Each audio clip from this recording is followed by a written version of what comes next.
Hello and welcome back to Utility Sports. Today we'll be doing our first version of the 2021 NFL mock draft. And just a reminder here before we get into the video, we are in the middle of the season here, so some of these picks are likely to change, obviously, as teams win or lose more. And obviously there's a lot to, that could go on in the NFL offseason as well. Teams, address a need via free agency or, make other moves. So just keep that in mind when you're watching this video here, that these things are not obviously super likely. It is a mock based off where teams are kind of at right now and how their season's going up to this point. So bringing it into pick one here, the New York Jets have been absolutely terrible on pretty much every aspect of football and not been very productive this year at all. Our NFL draft expert here, Austin Host, where do you kind of see us going, the New York Jets here at one? So the New York Jets are it's pretty clear and obvious that they will go Trevor Lawrence. Trevor Lawrence is a great prospect. He's a consistent thrower of the football. He's able to move in the pocket, maneuver the pocket, step up in the pocket, throw outside the pocket. So there's a lot of different things to really like about Trevor Lawrence, and he's definitely a guy you could build around. I think his ceiling's capped with playing with the Jets as long as Adam Gase is still the coach. Their offensive line is just bad. They tried to invest in it, and it has not worked out so far this year. They're going to have to try to figure out what to do with Sam Darnold. So really for the Jets, it's not a great situation considering that they are going to hold on to Adam Gase still. But I think it's a clear and obvious number one pick. Yeah, I definitely agree with you here. Obviously, Darnold's not necessarily the issue for the New York Jets, but when you get a chance at a prospect like Trevor Lawrence, you kind of have to pull the trigger. Speaking on Lawrence, just individually, real quick, where do you kind of see him in terms of a QB in our lifetime as a prospect? Do you see him as the best prospect in recent years, or like comparatively to Andrew Luck per se? Yeah, so a lot of people really like the Andrew Luck comparison in terms of him having all the tools and physical stature and a little bit of mobility. So I think he's honestly probably the best we've seen. I think he's even better than Andrew Luck coming out. So I think comparatively, he favors well to any quarterback that's gone through the draft process in our entire lifetime. Yeah. Moving on to pick two here, the New York Giants. Obviously, a little up and down this past year. Blake Martinez came in. They took Andrew Thomas at pick 4 in the NFL draft this past season. Daniel Jones, there's some question marks there whether or not he's actually the QB of the future. Where do you kind of see the Giants going at 2? So I think this pick is not where Giants fans are going to want to hear it. I think they're going to go Penei Sewell from Oregon, the offensive tackle. Dave Gettleman has a history of drafting offensive linemen, and I think it makes a lot of sense for the Giants to try to take Sewell. Obviously, it's the best lineman on the board if they want to go that direction. However, the issue I have with them is Daniel Jones is not the quarterback of the future. So having Sewell go here makes sense, but Dave Gettleman's going to kind of protect himself on the whole, taking Daniel Jones too high during his draft at pick 6 to now he's just saying, well, we have to progress further as a team. That's why Daniel Jones is not, where he needs to be. So they're going to take a lineman here. Yeah, doubling down on their investment there on Daniel Jones, trying to make him work by giving him as much tackle help as possible in the past 2 drafts. Now at this point with Sewell, I can definitely see that there. Moving on to number 3, your Jacksonville Jaguars. Obviously, Minshew is out with an injury at this point. I kind of had an up and down year this year, and many kind of thought he maybe would transition into that guy for the franchise. Do you see that for the Jaguars, and where do you have them going here? So for Jacksonville, I think it's pretty clear and obvious what they need to do is move Gardner Minshew for whatever asset they can get for him at this point. I was very loud about last year trading him after his, very, very good rookie year. Then people were starting to get that idea that he might be the franchise guy. I knew I was blowing right past that smoke that he is not the franchise guy. Honestly, he's going to I think he kind of trajects pretty much similarly to Case Keenum. He's going to be a guy that you can come in and start a few games, but he's not that guy you're going to want to start on a week-to-week basis. Granted, Jacksonville's offense has been pretty atrocious this year. So I'm going to have them go Justin Fields with their selection. Hopefully they can trade Minshew for a mid-round pick and select a dynamic Justin Fields who can throw the ball, he can run the ball. His mechanics have been more consistent over this year. That's what we've seen the biggest jump from last year to this year. More consistent mechanics, better decision-making in general. To cut back on some of the mistakes he was making last year for Ohio State. I think that he is a very, very good prospect to have here still at 3 for you. You got to hope that the Giants do double down and on the Daniel Jones selection and still take the offensive tackle. Yeah, for the Jaguars, they've already got a lot of pieces to work with. We see how productive DJ Chark's been over the last year and a half now at this point. Obviously, James Robinson's kind of emerged as a high-end running back this year with how he's played. And Laviska Shenault's got upside still as a playmaker with the ball in his hand. So I think Justin Fields goes in there and has a pretty good situation around him to get started his rookie year. I think that's a lot more of a stable situation than where the New York Jets are at this point as well. Looking at pick 4 here, the Miami Dolphins obviously have a few first-round picks this year from their own pick and the Houston Texans pick. Where could you see the Dolphins going at 4? Yeah, so for the Dolphins, this is a great situation. You're going to probably actually be a playoff team this year, and you still end up with a potential top 10 pick, might even be top 5, depending on kind of how the Texans fall. So for the Dolphins, I think it's all about getting to some weapons. You already have Devontae Parker on one side, and you're going to add Jamar Chase, one of the best wide receiver prospects we've seen since Julio Jones. Honestly, he's the guy that can do it all. And I would have been very interested to see if Jamar Chase would have played this year and had another very, very productive year at LSU, where that kind of would have put him in the draft process here. I think that this is a great slot for him. I think it's a good situation to go into. Brian Flores does love the defensive side of the ball. However, I think management and especially the general manager will push for Jamar Chase here. Yeah, we've already seen this year Justin Jefferson's impact on the Minnesota Vikings as a receiver out of LSU, one of those receivers that was catching passes from Joe Burrow a year ago. And Jamar Chase outperformed him last year. And obviously, I think Chase has got a lot of those tools that'll really translate to the NFL. He's a great route runner, good speed, everything you need basically as a wide receiver. And I think giving him to Tua would be a really dangerous combination. Moving into pick 5 with the Dallas Cowboys, obviously a team that's been riddled by injuries this year. Both of their tackles been out. Travis Frederick's retirement hasn't helped them. Dak Prescott's out for the season and going into possibly free agency this year. Do you see the Cowboys possibly going quarterback, or do you have them going somewhere else here? So what I think is going to happen is they're going to get a long-term deal done with Dak here. So I think it's about just improving the roster around Dak Prescott. Obviously, I think there's a need at corner. There's a need at edge rusher. I think they're going to have – it's a very tough selection here, but I'm going to have them go Gregory Rosso from the University of Miami.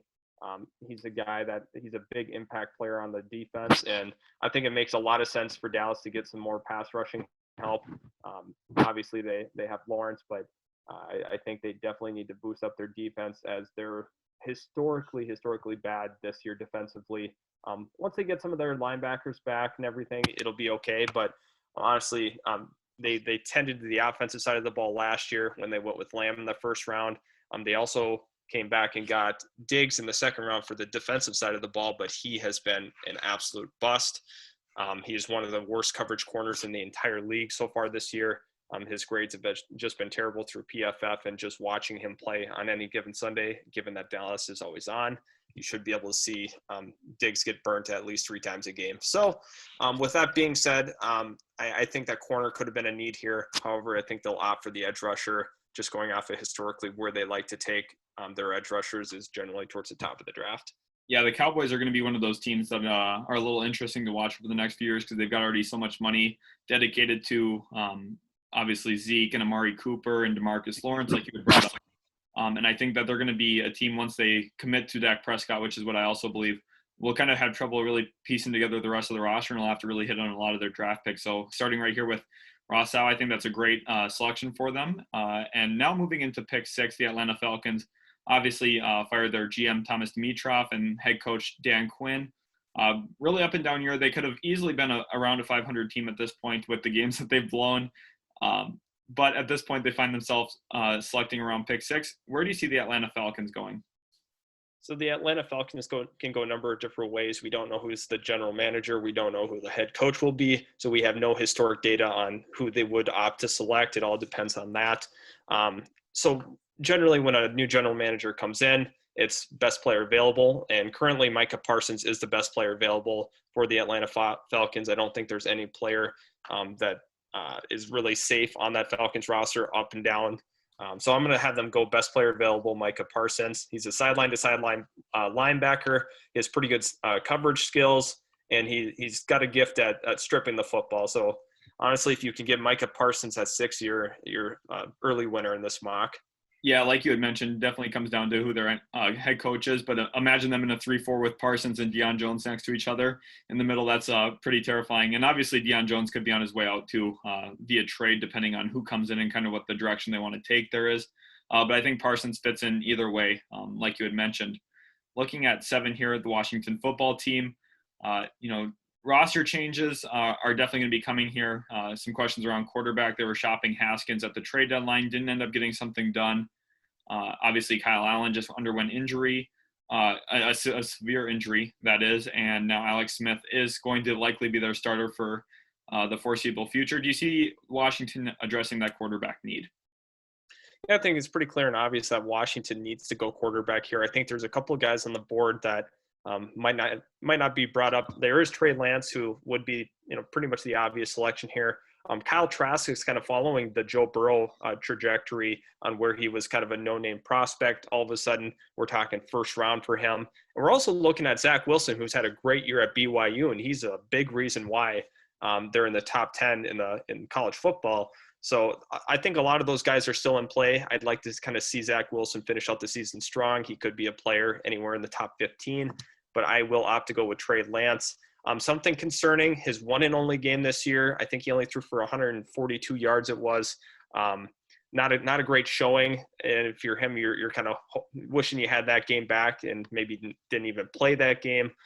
So I do think they will go Trey Lance because I think of all the quarterbacks available, he is currently the best. You got to fix the quarterback position. Haskins he's on his way out. Second NDSU starting QB in the league at that point, and they would both end up in the same division if he does go to Washington. Moving on to the LA Chargers at 8, obviously Justin Herbert's been a brilliant bright spot for them. He's really played well, outplayed a lot of expectations early for his career. Yet they still find themselves in the top 10. The rest of the roster really isn't getting the job done. Keenan Allen's been productive. Their cornerback room has not been as productive as many had hoped. They traded Desmond King to the Tennessee Titans. Where do you see the Chargers going at 8? I'm glad you brought up the cornerback room for them. There were some people that were saying that this was the best corner room in the entire league. However, I think that they definitely need some improvement at the cornerback spot. Casey Hayward's getting older, and Chris Harris Jr.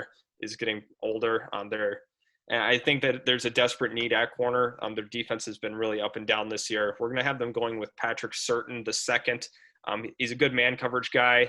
He has actually pretty good ball skills for a corner.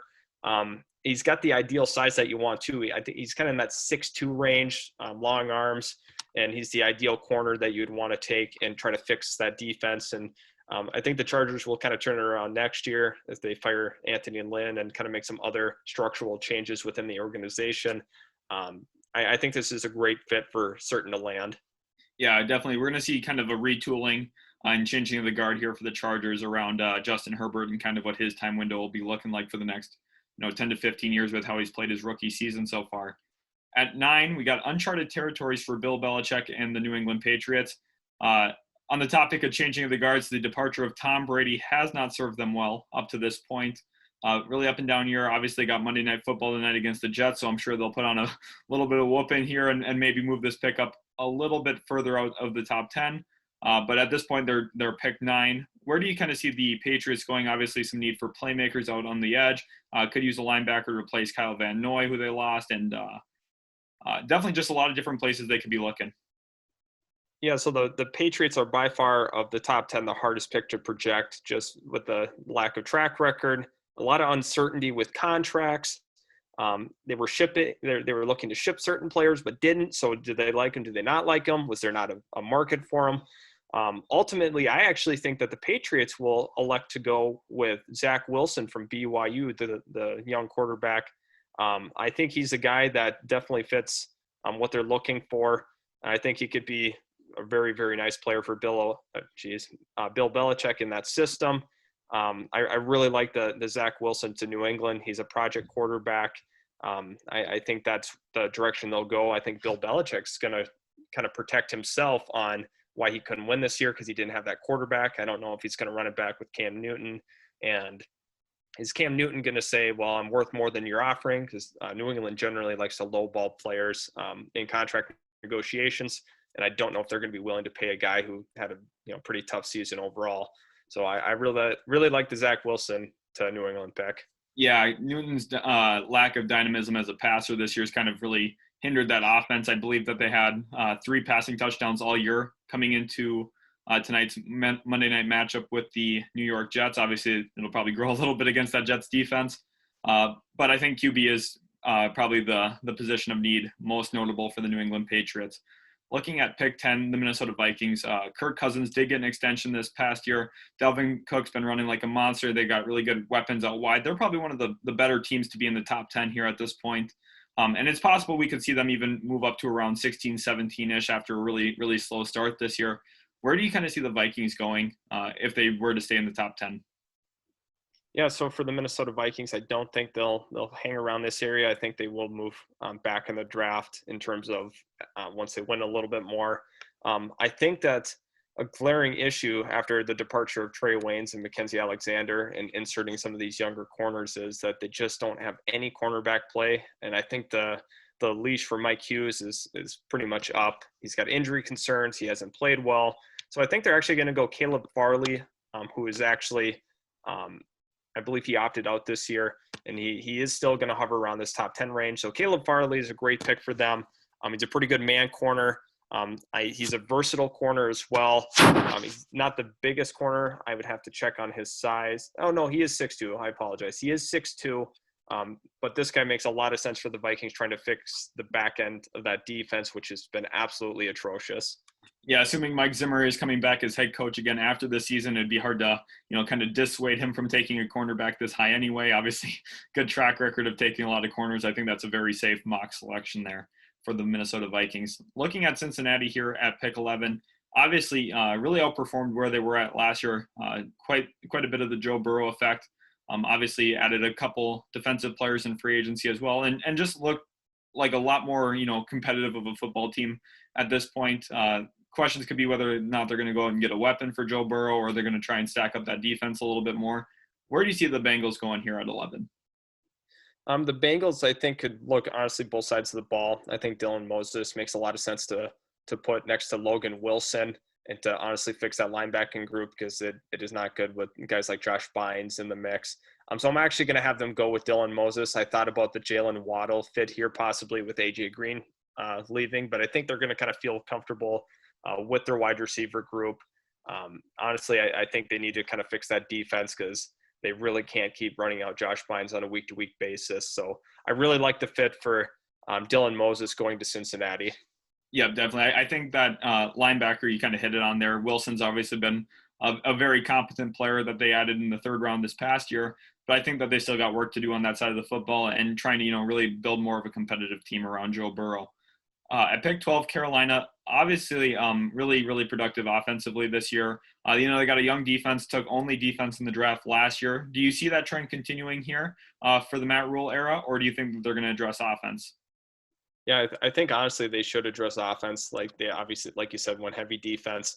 I think Jalen Waddle's a great fit here. You can play him in the slot. He's a burner. He's got the top end speed that you would really crave in an offense.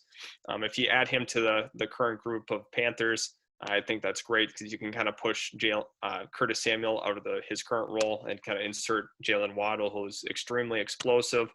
He's a guy that can add some dynamism to that offense, and I think the Panthers would be very, very happy sitting at 12 to get Jalen Waddle.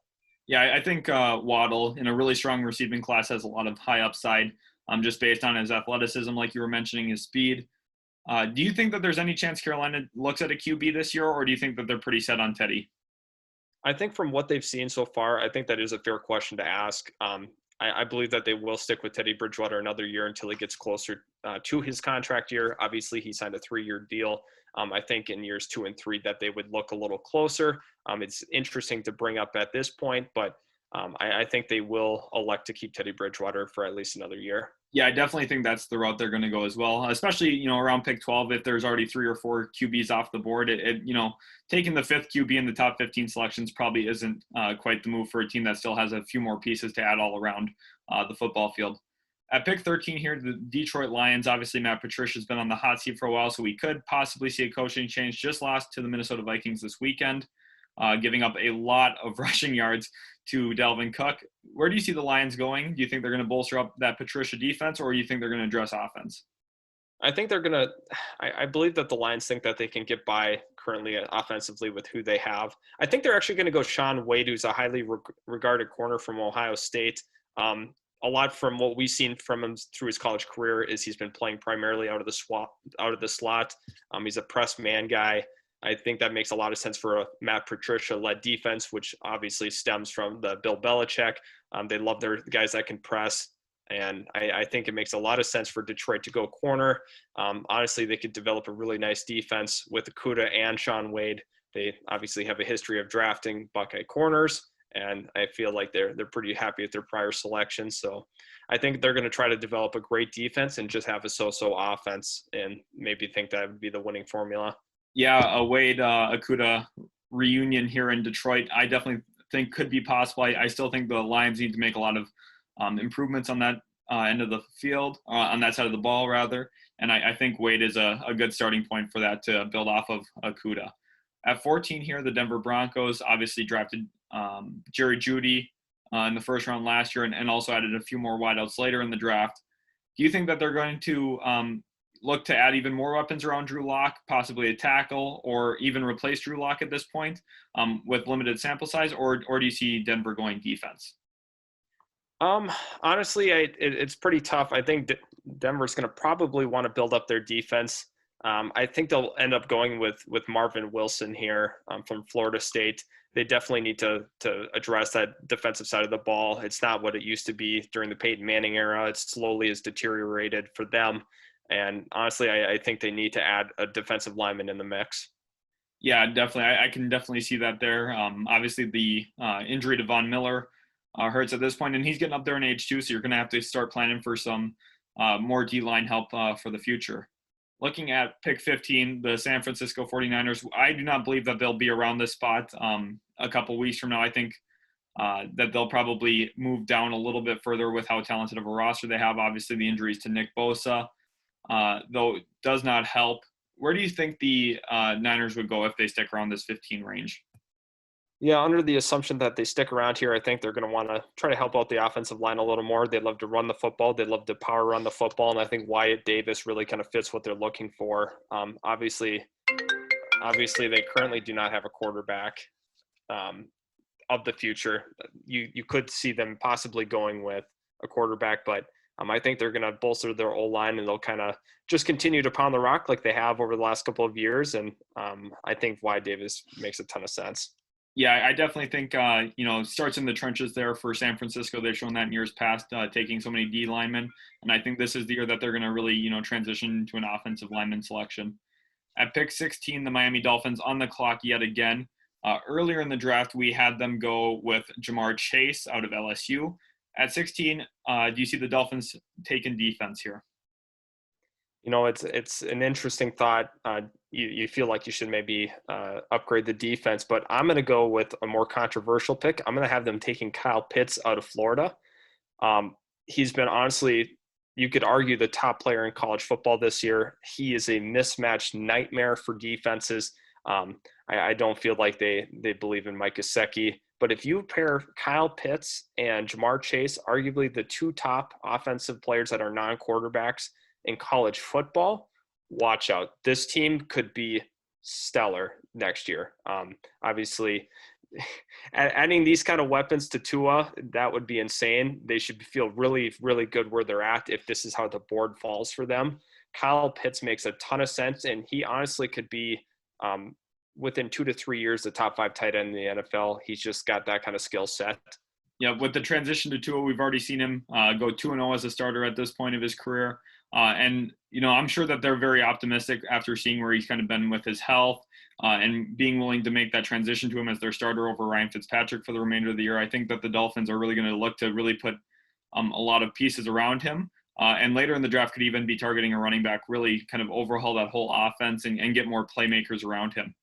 At pick 17, the Las Vegas Raiders are on the clock. Took Damon Arnett last year around this spot. I believe it was pick 19. At 17, do you think the Raiders, where do you see them going? Yeah, for the Raiders, this is going to be a pick about just improving their offense. However, there is an idea that maybe they go quarterback, because there's a lot of rumblings that Gruden's not a big Derek Carr fan. So I'm actually going to change it up. I'm going to have them select Kyle Trask. This is under the assumption he keeps ascending to where we think he could be. Like I said, that Joe Burrow trajectory. He's had a great year at Florida so far.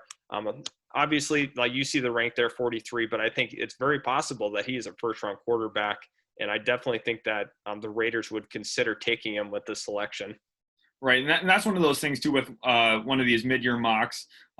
Trask could even ascend further than 17, or he could even fall down a little bit depending on his performance and how a pro day goes. So there's still a lot, that could be worked out, but we do have back-to-back Gators going here, 16 and 17. Now moving on to the Chicago Bears, one of the teams that seem to be really overperforming and kind of based on what their roster really looks like, especially on the offensive end. Where do you see the Bears going at 18 if they stick around this part? Yeah, so the Bears here, it kind of depends on how the quarterback situation goes. If they can win a playoff game or something, they'd obviously like to stick with Nick Foles then. He hasn't played, very well with Chicago. I think that they're going to go Devonta Smith, who you could argue is the best player available at this point. Just add another receiver to that offense, pair him with Allen Robinson. And I think that pick makes a lot of sense for them, and just, roll with what you got at quarterback. Because at this point in the draft, you have a saturated quarterback portion so far. Another guy that had been brought up at this point in the draft would be kind of a Tanner Morgan areas where you're looking. But some of those iffy guys that might be first rounders, we've already had go. I don't think Chicago will take a quarterback. Yeah, and it all depends, again, on how Foles kind of finishes out the year. At this point, do you see Foles returning as a Chicago Bear next season? I think so. I think that it kind of depends on how the rest of the season goes, obviously. But I think that they will stick with him another year and give him a full offseason to kind of, learn the offense a little better and just get a full offseason with his guys. I think that he will return next year. Obviously, Trubisky is probably on his way out. But I think they're going to – because at this point in the draft, we don't have a draftable quarterback. If you can pan to the quarterback page for me, we can kind of take a look and see. You're kind of looking at a Mac Jones, Jamie Newman, who was an opt-out, Brock Purdy, Sam Ellinger. Unless they wanted to draft a little higher than what the value is at this point, I don't think it makes a lot of sense for them to take one here. Right, definitely. It would be kind of reliant on them really falling in love with one of those guys on the board. And at this point, I just don't really see that either. And I definitely think Foles will kind of be that transitional QB for them for a year or two extra after this year, to give them some time to maybe look at future draft prospect options. Now at pick 19, the Philadelphia Eagles are on the clock. Obviously, right now currently ahead in that brutal division. That's been the least competitive division in all of football this year. And last year they spent their first-round pick on Jalen Reagor. Where do you see the Eagles going? Do you think they're going to address wideout, or do you think Travis Fulgham and Reagor are kind of the future there? Yeah, so I think you'd want to go wideout. They've been trying to fix the wideouts, but going off of how the Eagles have drafted, they love their tackles. It's tough because Dillard's out the entire year. Lane Johnson's going to be a staple in that O-line for years to come. Obviously, they paid him like a top-tier lineman. So I think they will opt to go with Ronald Moore.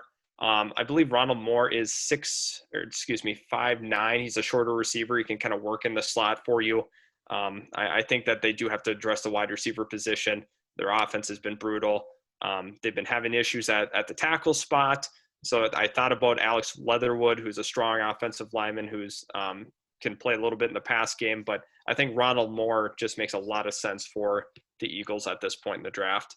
Yeah, definitely. The Eagles really badly need to improve the weapons for Carson Wentz. Obviously, Fulgham's kind of emerged this year as the guy for a little bit, but Greg Ward did that last year, and that's not really something I don't think that you can really count on when you're really looking at what you need to address and improve on your roster. Now the Jacksonville Jaguars here at pick 21. Obviously, this pick comes from the Jalen Ramsey trade that they executed last year. They used their pick last year. We're actually with the Browns right here at 20. Oh, I am completely sorry. Cleveland Browns here at 20. Thank you for pointing that out. All right. Give us what you think here on the Cleveland Browns. Yeah, if you could just scroll down a little bit on the board just so we can see. I think a big positional need for them at this point would be safety, and I think Javon Holland makes a ton of sense at that point. I thought about mocking a receiver here, but they definitely cannot keep rolling out Andrew Sendejo to play safety for them. I think you have to take a safety with Javon Holland. Got the second Oregon player off the board here in the first round. Now moving on to the Jacksonville Jaguars. Obviously, this pick came from the LA Rams, like I had mentioned before in the Ramsey deal. Used last year's first rounders to address corner and edge. Do you see the same thing happening here for the Jaguars to keep bolstering that defense, or do you think they'll go offense here? Yeah, with the Jacksonville Jaguars, they're obviously in rebuild mode, and I think they're gonna definitely need to improve the offensive line if they want to have any success with Fields. So we're gonna actually go Alex Leatherwood, the best offensive lineman available. He's definitely a guy that'll step in, be a day one starter, because I think the clock on Cam Robinson's up. I think they're gonna move on from him. I think you have to go get a tackle to protect the blind side of your franchise quarterback. You have Jawan Taylor on the right side. He's not going to kick over and play left tackle, so you got to take a left tackle here to protect your franchise guy. Yeah. Now moving on to the Cardinals here, obviously that Kyler Hopkins connection's been working very well for them up to this point this year. They used their first round pick on Isaiah Simmons this past draft. Do you see them going tackle? Obviously, somewhere they were, heavily mocked in last year's draft before having the rights to Stewart. Do you see them going tackle, or do you see them addressing defense further? Yeah, I think they're going to actually address tackle again. I think that considering that they went with Simmons last year, you definitely got to take a tackle this time around, protect Kyler Murray, protect your franchise, and Kosmi is the guy that you want to go from Texas. I think that if you're Arizona, you want to keep building that offense, and you definitely have to go tackle since you are a little needy at that position. Moving on to the Indianapolis Colts, a team that knows all about great offensive line play. Have been really doing a great job keeping Phillip Rivers upright so far this year. Where do you see the Colts going at 23 if they stick around this area? Yeah, for the Indianapolis Colts, it's going to be about adding a playmaker, and I think Rashad Bateman makes a lot of sense for whoever your next quarterback is if you elect to stay with Rivers. Obviously, T.Y. Hilton's getting a little older. They took Pittman last year, and they actually invested in Paris Campbell the year prior, but I think that they will still take a wide receiver. I'd be kind of interested and would like to see a T.Y. Hilton trade happen. I think that's very possible, so people should not be ruling that out, but I think they will add another playmaker in Indy. Yeah, I definitely think the T.Y. Hilton has kind of run his course a little bit in Indianapolis, not being as productive this year as we've seen in the past, and I think that he is a for sure trade candidate as we move into the offseason here in the next few months and then ahead of the draft. At 24, the Baltimore Ravens, obviously I'm pretty sure that you believe that they'll be a little bit lower on the board than this as well. That's what I believe. I think they'll be more around that 28 to 29 range. But here at 24, where would you see them going if they do stick around this spot? So obviously, if we look historically, this is the perfect range for them to take a tight end. Like, we laugh about it, we joke about it, but they would possibly take a tight end. Honestly, you could look there, but I think it's tough for them. I would probably have them go interior offensive line. I think Creed Humphrey's a good selection here. I think they're going to want to continue to build up that offensive line. They have a pretty good defensive line already. I don't think they'll invest in that. I think they're going to keep building their offensive line so they can obviously do what they do best and run the football. Yeah, obviously an interesting situation to watch. Ronnie Stanley, who just got paid, went down with an ankle injury, as well as their new starting right guard that replaced Marshall Yanda. So I think interior offensive line makes a lot of sense, trying to kind of bulk up the middle again there because they're such a run-heavy team, and obviously Lamar Jackson's play style is best suited to run the football. Looking at 25 here, the New Orleans Saints just coming off a dominant win over the Tampa Bay Buccaneers. Where do you see the Saints going? Do you think there's a chance to go QB, or do you think Jameis Winston could possibly be the long-term answer there? Yeah, so that's a great question, and honestly, it depends if Drew Brees says it's his last year as well. I think a lot of us believe that it is, but I'm not so sure. Depends on how much success they have, and if they have another heartbreaking loss in the playoffs, I think that'll kind of determine it. I'm going to go under the assumption that Drew Brees actually sticks around for one more year. I'm going to have them go Pat Fryermuth from Penn State, very very physical tight end, vertical tight end. He's a guy that can um, be a big impact player at the tight end position. So we're going to have New Orleans go here, try to extend Drew Brees' window one more year. They have Adam Troutman, who actually, I believe, scored 2 touchdowns last night. But I think they would like to add a more dynamic tight end. They do have Jared Cook, but I don't know. I don't know if he's the answer at tight end, obviously, and I'm not exactly sure what his contract situation is. So I'm gonna have Fryermouth go here. Yeah, long term, I think drafting a replacement here at 25 for Cook would make a lot of sense, especially while you're trying to milk out the golden years of Drew Brees. At this point, you're trying to keep your team as competitive as possible, and getting a guy who can come in and probably be a starter for you on day one makes a lot of sense here at 25. Looking at the Tennessee Titans at 26, obviously a team predicated on running the ball and then passing out of play action with some of their players that can really go after the catch. Where do you see the Titans kind of looking? Obviously, Jadeveon Clowney's on a 1-year deal. They could use some pass rushing help, could use some help in the linebacking area. Where do you kind of see them going? So for Tennessee, I think that they are. You bring up a good point with the Jadeveon Clowney. Obviously, they thought that they needed help. They drafted Harold Landry. I think they're going to put Basham on the other side. I think Basham makes a lot of sense. I don't think they're going to re-sign Jadeveon Clowney for the money he's going to command. They're a good team. They have some contracts coming up and some big time decisions. I think Basham's a great fit for Tennessee. Yeah, I think Clowney's going to be one of those free agents that's a little bit interesting to watch again this offseason, especially depending on what the market kind of looks like for him. And like you had mentioned, I don't find it likely he sticks in Tennessee beyond this year. I think he's going to be kind of a 1-year and go type player for a lot of different teams. And I think he'll be valuable, but I just don't see him being a Titan for much longer. Moving on to the Green Bay Packers, obviously a really productive year last year, 13-3. They'll probably stick right around this area with Aaron Rodgers playing great football, Devontae Adams emerging as one of the top receivers in the game. Where do you see the Packers going? So the Packers, obviously, they need a wide receiver. There's no question about that. But however, their run defense is almost as much of a problem. I would like to go wide receiver here. If you can click on the wide receiver tab for me. The guy that I'm going to have them select is Terrace Marshall. He's an amazing red zone threat. He's a guy that has a knack for scoring. This guy is an underrated prospect, in my opinion. He's a guy that just knows how to get in the end zone. He has a good frame, good route runner, and he's good after the catch. I think Terrace Marshall is definitely going to be a guy that's a first-round pick. I could be wrong on that, but I have a pretty good feeling that this guy could be a star at the next level. Yeah, LSU has been deemed DBU in the past, but lately it seems like they're wide receiver U with the amount of wide receiver prospects they've kind of pumped into the first round in the last couple of years. Obviously, some with Joe Burrow and some kind of emerging this year too, like Terrace Marshall. At pick 28 here, the Buffalo Bills are on the clock. Obviously, Josh Allen's been playing very, very great football this year, kind of really overcame some of his first 2-year struggles. Do you see the Bills trying to build around him some more, or continue building up that defense like coaching staff there likes to do? Yeah, so I think for the Buffalo Bills that they're going to go with another edge rusher. I think Quincy Roche from Miami. He was actually a transfer. He came from Temple University. Was one of the most productive defensive linemen in all of football. Obviously, gave him a chance to transfer to Miami. He took that, and he's been doing pretty well so far at the University of Miami so far this season. I think it makes a lot of sense for Buffalo to continue to build up their edge rushing, and I think he makes a lot of sense there at 28. All right, moving on to 29 here, Tampa Bay Buccaneers. Obviously, Tom Brady's had quite the impact on their success at this point of the season. He's kind of turned back the clocks a little bit.